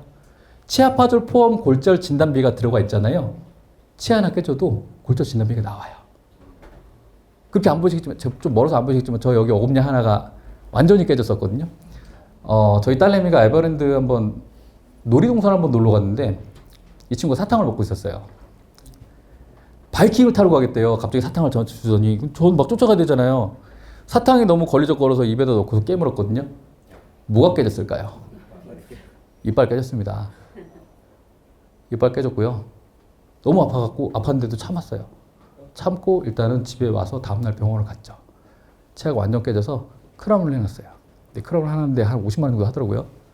근데 저는 치아 파절 포함 골절 진단비가 예전 증권에서는 100만 원까지 들어갈 수 있었어요. 치아 하나 깨져 있는데 100만 원 나왔습니다. 그러면 크라운 치료 비용 50만 원 빼고 50만 원은 어떻게 쓸까요? 저희 주머니로. 저는요, 제가 연봉을 얼마를 받든 말든 제 통장에는 급여일에 입금이 됨과 동시에 쑥 빠져나갔다가 35만 원만 들어오는 사람입니다. 이해되시나요? 무슨 얘기인지? 저 35만 원이에요. 저 그지입니다. 저희 와이프가 부자예요. 네, 그게 행복합니다. 행복한 건지 모르겠지만 일단 행복했습니다. 골절 진단비 뭐 이런 용도로 쓰시라는 뭐 주문 인마이 포켓 하시라는 얘기는 아니지만 어쨌든 용도가 골절 진단비 그렇게 고객님께 주문 안내를 해드려요. 그럼 고객님들께서도 본인 증권의 골절 진단비가 어떻게 들어가는지 궁금하실 거 아니에요, 그죠? 그럼 내 건 어떻게 돼 있어? 답변을 하게 만들고 궁금증을 계속 유발을 해요. 이해되시죠? 본인이 계속하게 답변을 하고 궁금증을 유발하게 만드는 거예요. 그럼 다음에 일상생활 배상 책임 볼게요. 일상생활 배상 책임 담보는요. 실손의료비 보험 되게 재밌지 않나요? 재밌게 하지 않나요? 별로 재미없나요? 일상생활 배상 책임 담보는요. 일상생활에서 발생되는 배상에 대한 책임을 보험회사가 책임지는 거예요. 한번 예를 들어서 몇 가지 말씀드려 볼게요. 마트에 장을 보러 갔어요. 주차장에 주차를 했거든요. 주차장에 주차를 했는데 그날따라 비가 왔어요. 그래서 문을 열고 딱 내리는데 발이 미끄러지면서 문을 풀파로 열었네요. 하필 옆에 벤츠 마이바흐가 서 있었어요. 뭉콕해갖고 찌그러져서 재도색 하잖아요. 마이바흐 같은 경우는 보통 도색 비용이 670만 원가량 나와요. 렌트 비용 따로 나오고요. 그러면은 주차장에서 미끄러졌고 뭉클거렸네요. 그러면은 어떻게 처리하실 것 같으세요? 남성분들 어떻게 처리하실 것 같으세요? 자배책으로. 그죠? 문콕 사고도 되는 거죠. 근데 왜 자배책으로 처리할까요? 보통은 고객님들은 이렇게 말씀하세요. 자동차 보험으로 처리를 해야지. 자동차 보험의 고객님. 그러면 제가 질문 하나 드려볼게요. 주차장은 도로예요, 아니에요? 도로예요, 아니에요? 도로 아니죠? 노외지입니다, 고객님. 도로 로자의 바깥외예요. 그럼 도로교통법 적용 될까요, 안 될까요? 자동차 보험으로 처리하실 거예요? 일상생활 배상 책임도 처리하시면 되세요. 더 간편하실 겁니다. 고객님께서 아파트 단지에서 이중 주차돼 있었어요. 아, 이거 좀 밀어갖고 빼야 되는데 밀다가 내가 민 남의 차 때문에 또 다른 사람의 남의 차를 또 꽁 박았네요. 어떻게 하실 거예요? 일배책으로 처리됩니다, 고객님. 그럼 강아지 키우시잖아요. 강아지 이렇게 데리고 가다가 되게 순했던 친구가 갑자기 무슨 심경의 변화가 있어서 그런지 저쪽 뛰어갖고 5살짜리 아이의 다리를 깨물었네요. 개물림 사고. 산책, 일상생활이에요, 아니에요, 고객님? 일상생활이죠. 그죠? 볼게요. 뭐 일상생활 배상 책임담보에서 급배수 누수에 대한 내용들은 다 알고 계시잖아요. 그죠? 우리 집에서 물 새서 아랫집에 물 이렇게 떨어져가지고 문제 생기면은 일배책으로 처리되잖아요. 그죠? 알고 계시죠? 근데 한번 볼게요. 여러분들께서 영업을 하면서 막 뛰어가다가 모르는 사람이랑 부딪혔는데 휴대폰이 떨어졌어요. 액정 하나 박살나면은 요즘 수리비용 100만 원 넘습니다. 막 뛰어가는 거 일상생활이 아니에요?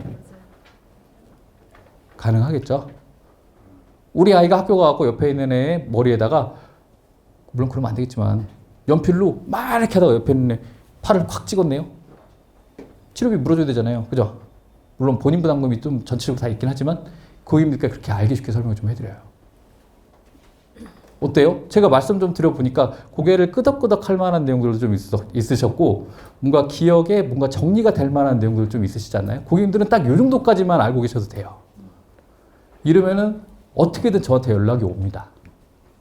저의 정체성은 저희 지사장님께서 초기에 교육해 주실 때 대부분의 내용들이 만들어진 것들이에요. 민구 씨가, 그때는 저희가 이제 영업이사 아니고 일반 팀장이었으니까, 민구 씨가 설계사다라면은 무슨 일을 해야 되는지를 한번 생각을 해봐라.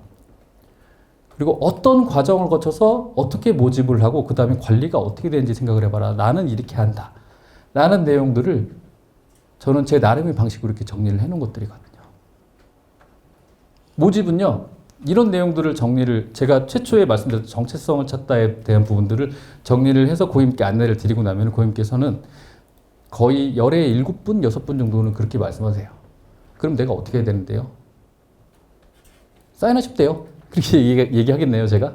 그렇지 않습니다.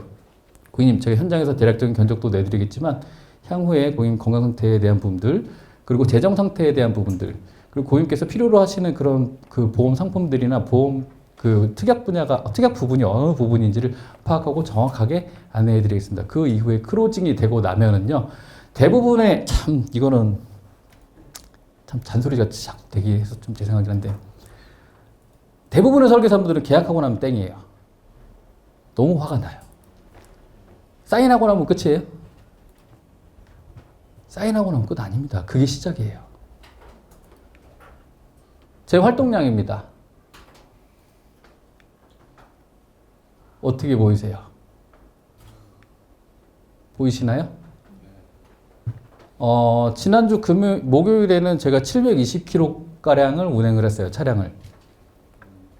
그리고 금요일은 대략 480km 정도 탔더라고요. 뭐 차량을 많이 타는 게 뭐 중요하고 뭐 그런 문제는 아니지만, 보시면은요, 경유지가 보통 3개 이상이에요. 거기에는요, 크로징도 있고요, 보험금 청구도 있고요, 연배가 아예 많으셔가지고 제가 한 번씩 들여다 봐야 되는 고객님들 좀 계세요. 특히 강원 지역 쪽에는 은근히 좀 계세요. 1년에 차량을 6만 킬로 운행합니다. 그리고 하루에 3방 원칙을 8년째 계속 고수를 하고 있습니다. 무조건 최소 3명 이상은 만나자. 보험금 청구가 됐든 크로징이 됐든 PT가 됐든 뭐 AP가 됐든 AP 뭐 하다가 뭐 실패를 했든 말든 저는 무조건 1일 3방을 합니다. 저희 지사장님과 약속을 했거든요. 민구 씨, 지치더라도 꾸준히 지금처럼만 하자라고 이야기를 했기 때문에 활동 반경 평균 400km고요. 저는 DB를 가리지 않습니다. 연령이 높든 젊든 지역이 어디든 인종이 뭐든 사실 인종에 대한 부분 인종 그러면 제가 주로 이제 계약을 들었던 분들이 예전에 그 아랍에서 오신 분들도 몇 분 계시고요. 그리고 탈북민들도 좀 계세요. 탈북민은 좀 많이 계세요. 엄민공 고객님 제가 나중에 그 이거 유튜브 보시면은 엄민경 사랑해 근데 나중에 녹화되니까 볼 건데 엄윤경 고객님을 통해서 탈북민 같은 경우에는 대략 24분 정도 지금 계약이 들어가서 관리를 해드리고 있어요. 북한에서 뭐 탈북민 분들도 계시지만 중국 그리고 베트남 그리고 미국에서 오신 분들 같은 경우도 지금 취업 비자가 있다고 하더라도 어쨌든 요즘 계약 들어갈 수 있으니까 그렇게 관리를 해드리고 있고 그리고 직업 또한 저는 가리지 않습니다.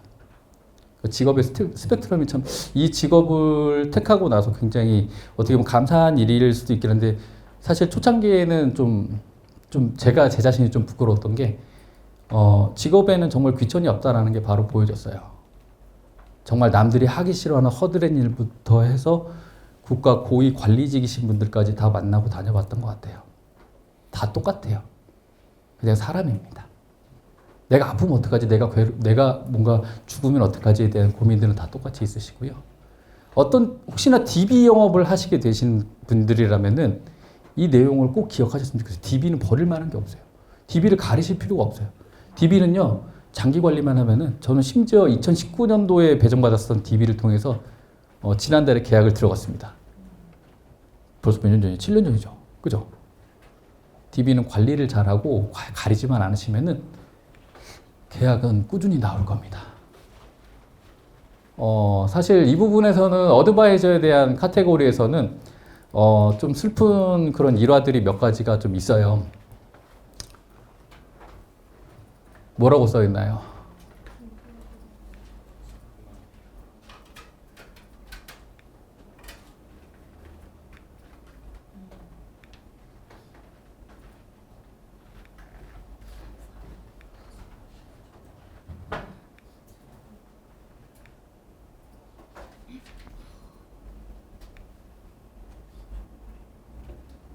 정말 많은 그 업무 보고 내용들이 있는데요.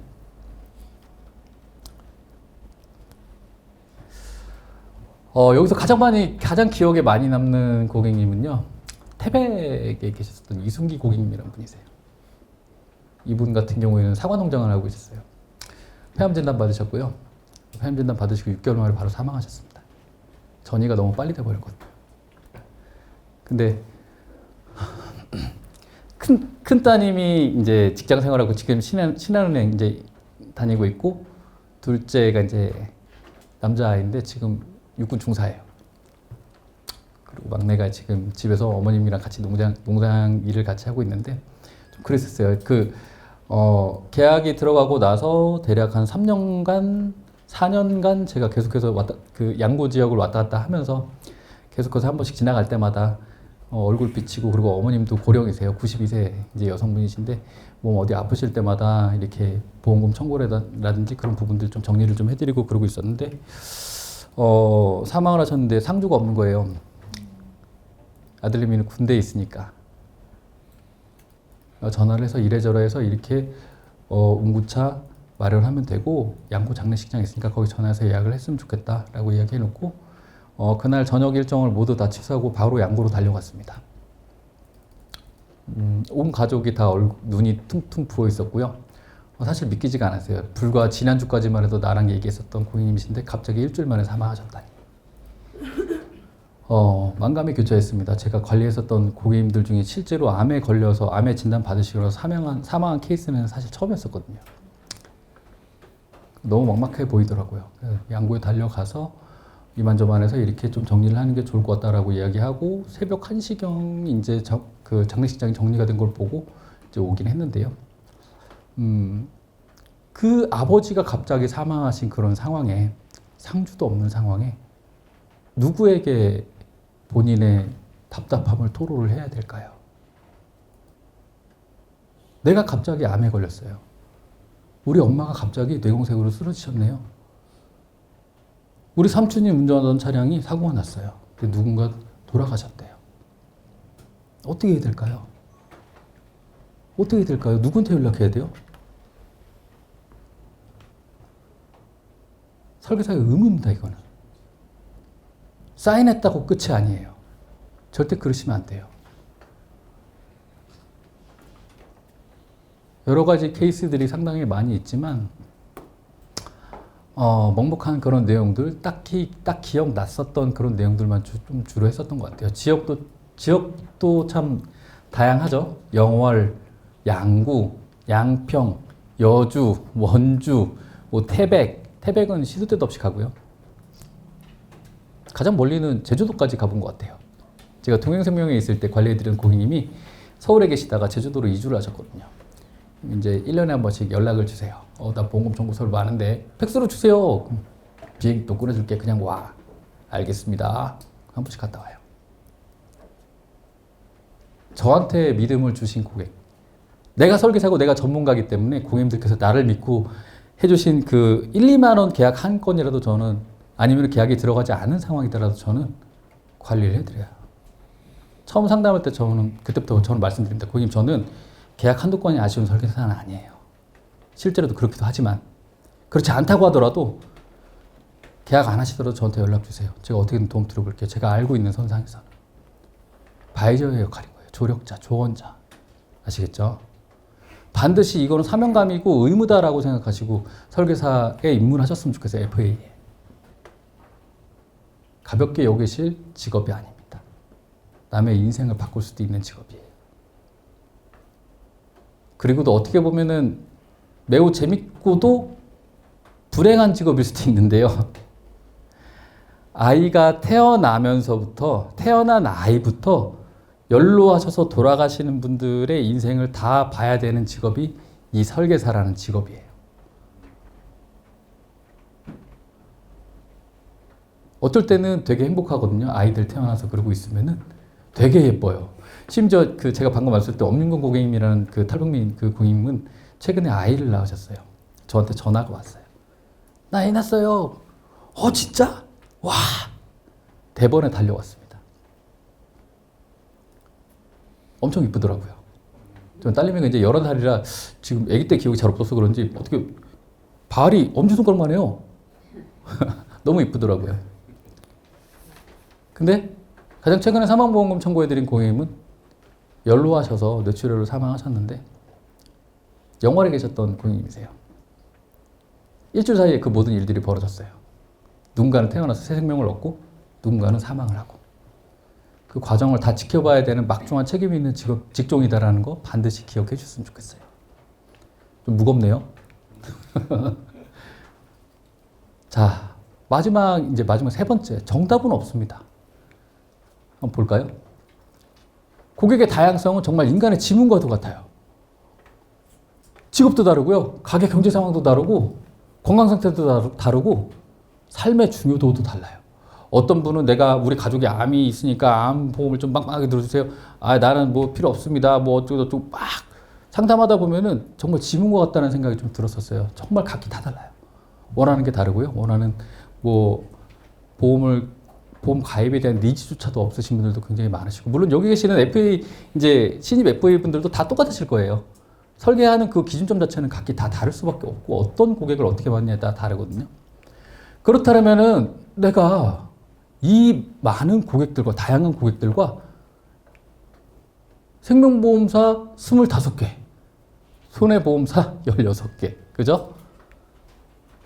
상품, 생명보험사 1131개, 손해보험사 997개, 2000개가 넘죠. 여기서 어떤 상품을 선택을 해야 되는 거야? 너무 방대한데? 이게 GA에 들어와서 제가 처음 겪었었던 그 혼란이었었거든요. 저는 동행생명 원수사 상품과 메리츠화재 그 교차 상품만 판매를 주로 했었는데, 그래서 저는 정리를 했어요. 어디 회사 걸 어떻게 선택을 해야 되는지 기준점을 모르겠다. 그래서 저는 이걸 실제로 열어봤습니다.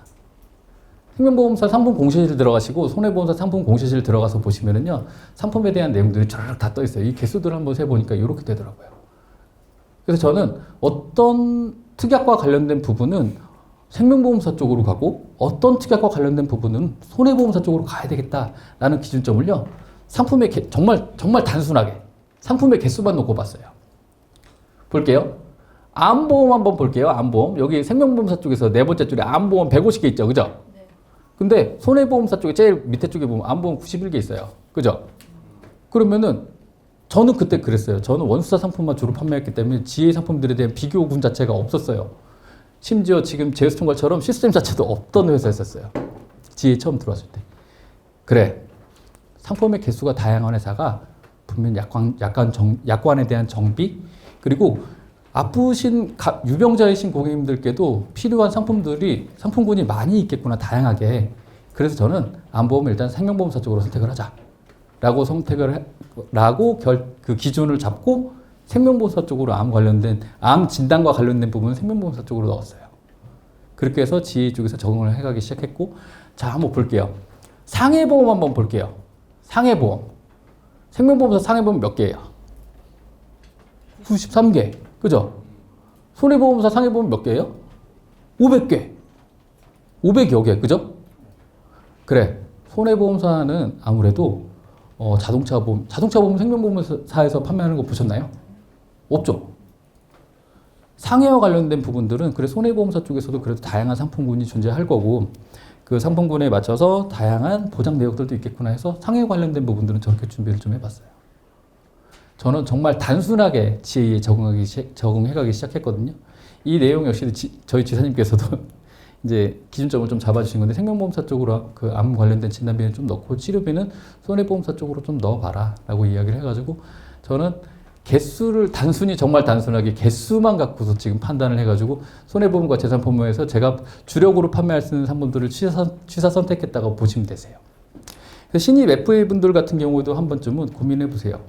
고민을 해보셔야 되는 게 손해보험사, 생명보험사 똑같이 암 진단비가 있고 암 치료비가 있는데 이거를 도대체 어떻게 선택해야 되는 거지? 기준점이 모호하시잖아요. 저는 정말 1차원적으로 생각했어요. 정말 바보같이 볼 정도로 1차원적으로 저는 생각을 했던 게 기준점을 정말 1차원적으로 한번 잡아보자라고 해서 이런 기준으로 저는 지금도 생명보험사 쪽으로는 암 진단 자금을 주로 넣고 있고요. 치료비는 지금도 손해보험사 쪽으로 주로 넣고 있어요. 이게 틀리지 않은 선택인 것 같더라고요. 물론 케이스 바이 케이스지만 여러분들께서 상품을 선택하시거나 어떤 진단 특약이나 치료 방법에 대한 부분들을 생명보험사로 넣을지 손해보험사로 넣을지에 대한 기준이 좀 모호하다라고 하시면은 차라리 가장 단순하게 가장 확실한 방법이 될 수도 있어요. 왜냐하면은 어떤 과정이든 내가 첫 발을 내딛는 기준점을 내가 어떻게 마련하느냐에 따라서 그 다음 단계가 달라지거든요. 이거는 제가 원사에 근무를 하다가 지혜의 첫 발을 내딛었을 때의 기준점, 정말 단순하게 이런 기준점을 잡았다라고 보시면 좋을 것 같아요. 그냥 단순하게 개수만 보고 했어요. 개수가 많으니까 다양하겠지? 개수가 많으니까 좀 더 다양한 보장 내역이 있겠지? 이런 식으로 저는 접근을 했었습니다. 치매 관련된 부분, 치아 관련된 부분들도 전체적으로 한번 보시면은 여기에 이 비교군을 대략적으로 이렇게 놓고 보시면 제가 어떻게 설계를 하고 있는지 기준점이 대략 보이시겠죠? 그죠?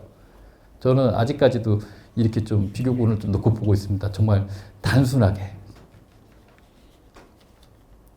상품이 너무 많으니까 나한테 어쩌라는 거야.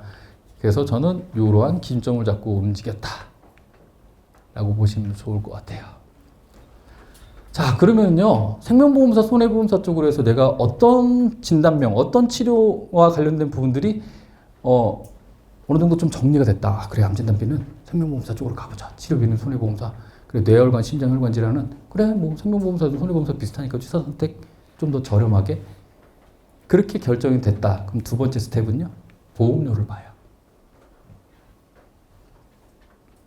보험개발원에 등록되어 있었던 내용들이에요. 이게 좀 옛날 자료일 수도 있긴 한데 20대 185,650원이 월 평균 납입 보험료예요. 30대, 40대, 50대, 60대, 70대 이상. 그죠? 저는 고객님들께 기준점을 잡아드렸어요. 고객님 현재 연령대, 지금 연령대 30대에서 40대 사이에는 월 보험료가 대략 이 정도가 적정가입 금액이세요. 그래서 이 정도만 유지를 하고 계시던가 아니면 고객님께서 원하실 경우 추가적으로 가입을 하시더라도 5에서 6만 원? 많게는 10만 원 이상 더 차이 날 수도 있긴 한데 이게 남들이 보통 내는 금액이다 라고 보통 말씀드려요. 보험료를 두 번째로 기준점을 잡았고요. 보장별 기준점은요. 제가 앞서 말씀드렸었던 내용들 중에 있어요. 암 진단비 연봉의 1.2배에서 뭐 2배, 전이암 진단비는 뭐 8천만 원, 암 치료비, 수술비에 대한 부분들. 저는 이렇게 기준점을 잡고 움직입니다. 정말 놀랍게도 이거는 제가 처음에 지혜에서 영업을 시작했던 2021년도부터 지금까지 쭉 이렇게 해오고 있어요. 물론 이 기준점은 진단비, 치료비, 수술비에 대한 기준점은 사실 요즘 들어서 많이 바뀌었어요. 그러니까 의료수가, 보험수가의 변동, 물가의 변동에 따라 이 내용들의 차이는 좀 있겠지만 암 진단비는 여러분 언제 쓰는 용도가 뭐라고 말씀드렸었어요? 제가 초반에 생활비죠, 생활비. 생활비는 내 연봉의 1.2배에서 2배라고 말씀드렸었던 게 뭐냐면은 고객님들은 분명 그럴 거예요. 모든 지출은 내 연봉에 맞춰져 있어요. 그렇죠? 모든 지출이 연봉에 맞춰져 있기 때문에 암 진단비, 중대한 이런 암 진단비에 대한 부분들은 본인의 연봉 수준에서 맞춰줘야 되는 거예요. 이대 질환은요, 정말 최소 금액으로만 저는 이렇게 해놓은 거예요. 이대로 따라가시면 안 돼요. 진단비, 수술비, 치료비 각각 1,000만 원씩 들어가 있고요. 치료비는 보험 기간 내 연간 지급형으로 저는 보통 설계를 해놔요. 제가 아까 말씀드렸죠. 혈전용의 치료비 한 번 받고 끝내버리면 안 되잖아요. 재발하면 어떻게 할 건데요? 스텐트 아니면 카테터 다시 또 하게 되면 그때는 어떻게 할 건데요? 이해되시죠? 질병상해 수술비 제가 말씀드렸던 거 기억나시나요? 대장 용종 때문에 뭐가 얼마큼 나옵니다. 실손의료비 보험에서 어떻게 청구하고 질병수술비에서는 로스라는 나의 그 지출되는 부분들을 이렇게 정리를 정액담보로 해서 지급을 하게 됩니다. 뭐 이런 식으로 기억나시죠? 상해수술비 골절로 인해 수술하시게 되면 실비에서 얼마 나오고 상해수술비에서 어느 정도 나온다. 이 기준점을 잡고 저는 접근을 항상 했었어요. 자, 이제 방대한 상품들 내에서 생명보험사를 내가 취사 선택할지 손해보험사를 선택을 하실지에 대한 부분들은 기본적인 첫 번째 계단이 마련이 되었어요. 두 번째로는 암, 이대질환, 질병 상해수술비에 대한 부분들도 계단이 하나씩 마련이 되었습니다. 자, 이제 여러분들께서 실제 실무에 들어가셔서 설계를 하실 때 아, 이런 식으로 기준을 잡고 가면 되겠구나라는 게 조금 도움이 좀 되셨나요? 아예 허허벌판에 내던져져 있었던 기분에서 약간의 하나의 깃발만이라도 보인다라면은 저는 그 역할을 좀 해드리고 싶었던 겁니다. 그렇게 많이 어렵지 않게 좀 해드리고 싶었는데 좀 이해하시는데 불편한 건 없으셨나요? 괜찮으셨나요? 네. 아, 이제 마지막으로 강의 시간이 거의 끝나가기 때문에 설계사로서 갖춰야 될 사실 이거는 쓴소리일 수도 있어요. 그리고 지금 조심하셔야 되는 부분들도 있긴 한데 현실적인 조언을 좀 해드려 볼게요. 고객을 돈으로 보지 마세요. 여러분. 고객들도 다 압니다, 요즘에는. 다 알아요. 요즘에 70대, 80대 어르신들도 유튜브 열어가지고 보험 검색하는 거 다 알아요. 아, 얘가 나를 돈으로 보고 계약을 하려고 오는 애구나. 다 아십니다. 본인이 정말 진정성 있게 영업을 하고 진정성 있는 태도로 고객의 어떤 보장 내역에 대한 부분들, 관리에 대한 부분들을 접근을 좀 하시는 게 정말 정말 중요해요. 또한 꾸준함을 유지하세요. 꾸준함을. 저는 제가 입과함과 동시에 지금까지 제가 영업을 하겠다라고 박차고 나가면은 하루에 3명 이상 만나지 않으면은 지사에 복귀를 하지 않았습니다. 오늘도 여러분들이 입과 교육을 마치고, 입과 교육을 마치고 저의 일정은요, 강원도 철원군 동성읍을 찍고 경기도 포천에 있는 가구 공장 찍고 안양에 있는 고객님 뵙고 집에 갈 거예요. 그러면은 도대체 몇 시에 집에 가는 거예요? 궁금하지 않으세요? 한 11시 반? 12시 지금 예상하고 있고요. 아빠가 맨날 이렇게 늦게 들어가니까 저희 딸내미가 하루는 새벽 1시까지 잠을 안 자고 기다리고 있었어요. 그래서 문 열고 들어갔는데 갑자기 아빠! 하면서 뛰어나오더라고요.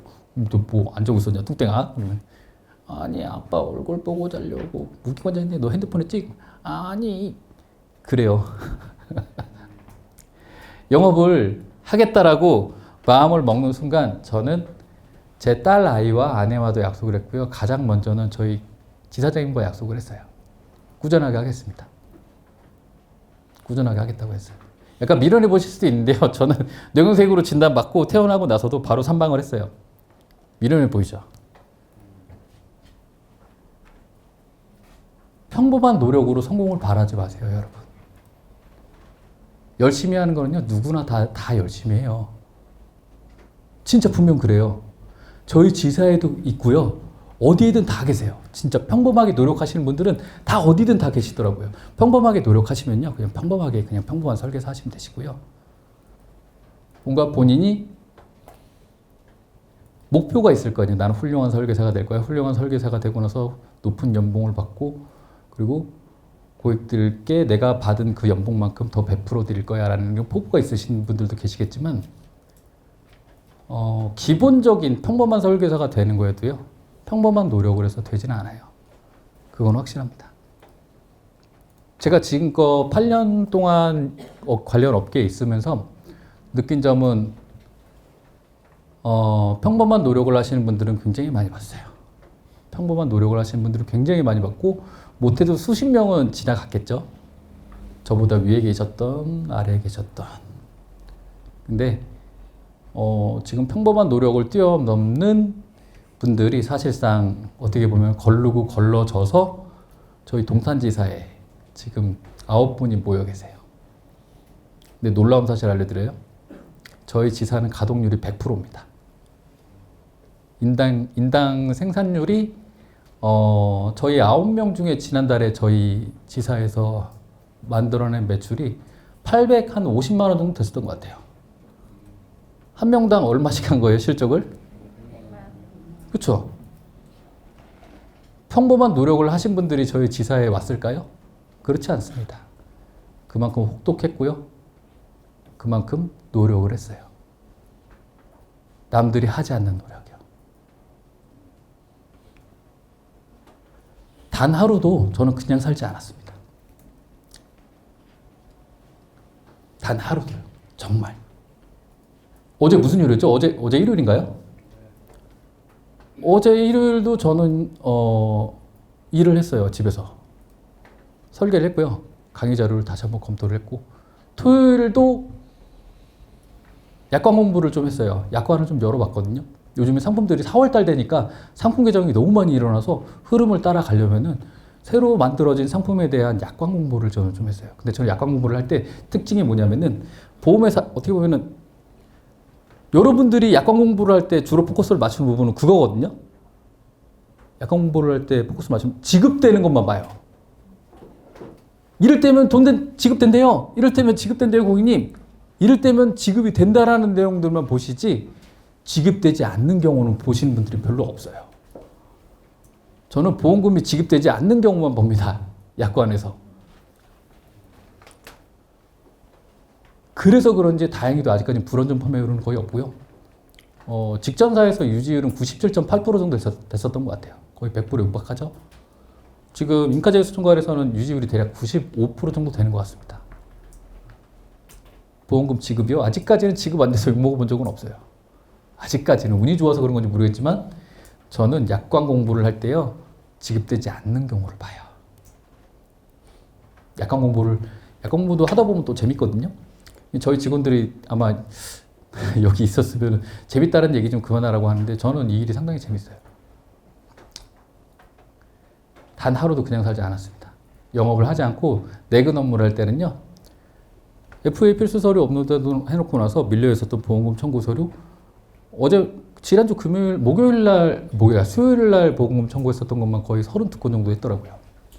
보험금 청구하고 그 다음에 설계를 합니다. 설계를 할 때 높은값 설계하는 거 저는 모니터를 3개를 써요. 하나, 둘, 3개를 써서 3군데 보험사 동시에 화면 띄워놓고 동일 담보 특약사항 넣어놓고서 비교를 해요. 보험료를. 그런 식으로 해갖고 단 하루도 그냥 넘겨서 살지 않았습니다. 그리고 사실 퇴사하시는 분들한테 제일 많이 듣는 얘기 변명이 너무 많아요. 다들 그런 생각들을 좀 하실 때가 있어요. 제가 이제 신입 FA 분들 중에서 대략 한 1년 6개월, 1년, 그리고 1년 6개월 정도가 어떻게 보면 좀 고비일 수도 있긴 한데요. 그때 힘드니까 변명을 자꾸 늘어놓으시더라고요. 아, 나는 정말 열심히 잘하고 있는데 나는 설계사로서 그리고 훌륭한 FA로서의 자질을 분명 갖추고 있는데 이놈의 세상이 나를 불러주질 않고 계약을 해주질 않네? 어떤 변명도 다 끌어내더라고요. 최근에도 퇴사를 한 친구 한 명 있었는데 사실 한 이틀 3일 동안 이야기를 듣고 나서 나중에는 그냥 본인의 결정에 맡겨 놓았어요. 이제 다른 길 걷기로 하고 이제 퇴사를 했는데요. 사실 변명은 필요가 없습니다. 이 세상이 나를 찾아주지 않고 내가 훌륭한 설계사라는 거를 훌륭한 FA라는 걸 알아주지 않는다고 해서 세상을 바꿀 수 있을까요?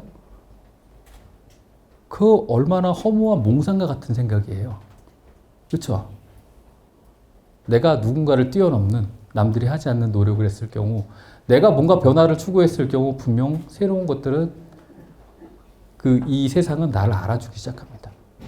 사실 오늘 제가 여기 계신 고객님 자기 습관이 되고 그러네요. 여기 계시는 FA님들께 말씀드린 내용은 어떻게 보면 제 영업 방식이 굉장히 피상적인 내용들밖에 없어요. 정말 세부적인 내용들까지 하진 않는데 저희 같이 일하고 계시는 팀장님들 같은 경우는 제가 동행해서 정말 하나부터 열까지 제가 피땀 흘려 만들어낸 모든 내용들을 다 쏟아내면서 직접 보여드리고 있고 클로징까지 들어가고 있습니다. 좀 아쉽긴 하지만 어찌됐든 저는 이런 과정을 거쳐서 하고 있습니다. 자, 그리고 특히나 젊은 FA 분들께는 저는 이거 꼭 말씀드리고 싶어요. 단 한 번의 큰 소득이 본인의 연봉이라고 생각하지 마세요. 저 이거 진짜 중요하다고 생각하거든요.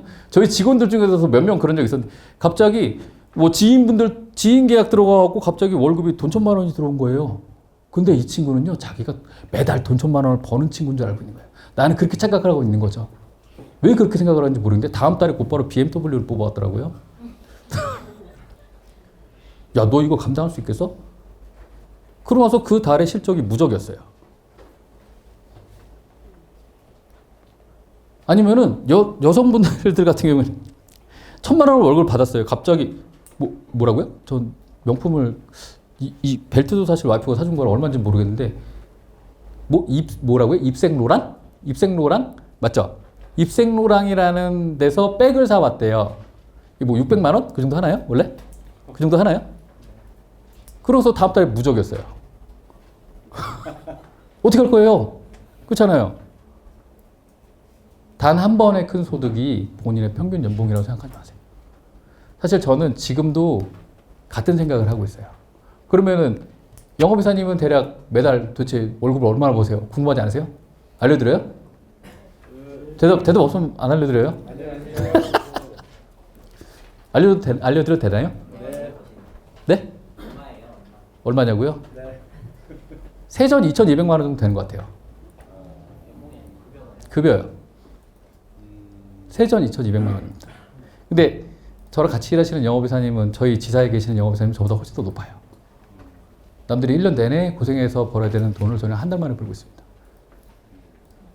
근데요, 저희는 이 돈을 많이 번다고 생각하지 않아요. 제가 돈 욕심이 많냐? 그렇지 않아요. 제가 이렇게 버는 만큼 저는 다니거든요. 제 활동 반경 보셨잖아요. 제 활동 반경 보셨죠? 제 고객의 스펙트럼 보셨죠? 연배가 많으신 분들 굉장히 많아요. 젊은 분들도 계시고 그런 분들께 저는 관리를 해드려요. 2019년도에 제가 처음 관리해드렸던 김수능 고객님이라고 계세요. 처음에 원주에 계시다가 원주에서 배우자분이 사망하셔갖고 지금 수원으로 오셨는데 제가 원주 엄마라고 부르거든요. 지금 당장 제가 전화를 해도 어머니 저예요. 보험 클링 최민구입니다. 이렇게 얘기를 하거든요. 아이고 뭐야 어쩐 일이요. 벚꽃 펴서 전화 한 번 했어요. 그래 나 발목이 너무 아파. 알았어요. 한번 갈게요. 갑니다. 고객님들께서 저를 믿고 맡겨주신 돈이라고 생각했기 때문에 저에게 35만 원이 들어오든 말든 저는 일단은 그 값어치를 저는 하고 싶은 거예요. 저에게 이런 급여를 주시는 고객님들이 다 계시기 때문에. 물론 신규 계약만 고객이냐? 아닙니다. 오래오래 저를 믿고 맡겨주시는, 저에게 믿고 맡겨주시는 분들이 고객이라고 보시면 되세요. 마지막으로 좋은 DB는요, 내가 만드는 겁니다. 저는 지금껏 지인 영업을 해본 적이 없어요. 100% DB 영업을 했습니다. 지인 영업은요, 지인들이 어떻게 알고 저한테 전화를 해요. 나 이거 하나 해주면 안 되겠냐? 그럼 저는 딱 대놓고 얘기해요. 야, 진상짓 할 거면 나한테 하지 마. 얘기를 하거든요. 근데 막상 가서 설명해주고, 지금처럼 쉽게 설명해주고, 얘기해주고, 청구해주고 그러다 보니 진상짓은 다행히도 안 하더라고요. 저는 100% DB 영업입니다. 사실 DB 영업을 하면서 느낀 건데, 저도 초창기에는 그랬었거든요. DB가 너무 엉망이에요. 똥 DB네요. 아, 이거 갖고 어떻게 계약을 하라고. 아, 연배가 너무 많으시잖아요. 아, 이분은 뭐 암 진단 받으신 이력도 있고. 그 DB가요, 절대 허투루 쓰는 DB가 전혀 없어요. 제가 말씀드렸죠. 저 2019년도에 받은 DB 갖고 지난주에 계약했어요. 암 진단을 2018년도에 받으신 고객님 계셨는데, 그 DB를 제가 2021년도에 받았거든요. 아, 2020년도에 받았어요. 5년 뒤면 완치잖아요. 소견서랑 다 제출해가지고 의무교육제 사본 제출해가지고 암보험 다시 들어갔어요. 거절했었던 고객님들 계시거든요. 거절했었던 고객님들도 다시 재터치했어요. DB는요, 여러분, 장기적인 관리도 필요하고요. 거절했다고 거절한 DB가 거절로 끝나는 게 아니에요. 돈을 주고 샀던, 공짜로 얻은 DB든 그 DB의 퀄리티는 내가 만든 겁니다. 아시겠죠? 죄송한데 마지막으로 혹시 DB 영업 조직에 오신 분들 계실까요? 혹시 거수 한 번만 해주실 수 있어요? 그죠? 네. 제가 뭐 번뜩 옆에서 주름을 잡은 느낌이. 네. DB는요, 관리하기 나름이에요. 5년 전, 6년 전, 8년 전 DB도 저는 끌어다가 다 써버릴 겁니다. 그리고 고객님들이 저한테 계약을 하지 않았더라도 저는 연락 드릴 거고요. 계약하다 보면은, 계속 연락하다 보면은 계속 계약이 나오게 될 거고, 속기도 나오거든요. 이상으로 저의 기나긴 잔소리 1시간 반, 2시간가량 했네요. 떠들었네요. 어우, 좀 이렇게 들어주시면 너무, 귀에 피나거나 딱 째지신 거 아니죠? 예, 들으실만 했죠? 생각보다 재밌지 않나요? 재밌죠? 너무 강요하는 것 같나요? 이상으로 저의 듣기 좋은 잔소리 시간을 마무리하도록 하고요. 신입 FA로서 당당하게 한 발 한 발 내딛는 과정에 제가 약간의 도움이라마 좀 되었으면 좋겠어요. 혹시나 제가 여기다가 연락처를 따로 띄워놓지 못했는데 그런 분들 계시거든요. 실제로 제가 한국보험금 직전 회사에 있을 때 타 지점에 계셨던 설계사분을 우연치 알게 됐는데 그분은 지금도 저한테 연락을 해서 멘탈이 일단 무너지는 순간 저한테 연락을 주시더라고요. 본인 지점장한테 얘기를 안 하시고 한 번씩 잡아드려요. 혹시나 궁금하신 내용 있으시거나 아니면은 또 이렇게 멘탈 힐러가 필요하시더라면은 인스타그램도 제가 명함 필요하신 분들은 제가 좀 이따 드릴게요. 한 번씩 주시면 멘탈 힐러 역할도 해드리고 약간의 따끔한 조언 아니면 재밌는 조언들도 좀 드릴 수 있으니 언제든 연락 주시길 바라고요. 이상으로 저의 말도 안 되지만 듣기 좋은 잔소리 시간을 마치도록 하겠습니다. 감사합니다.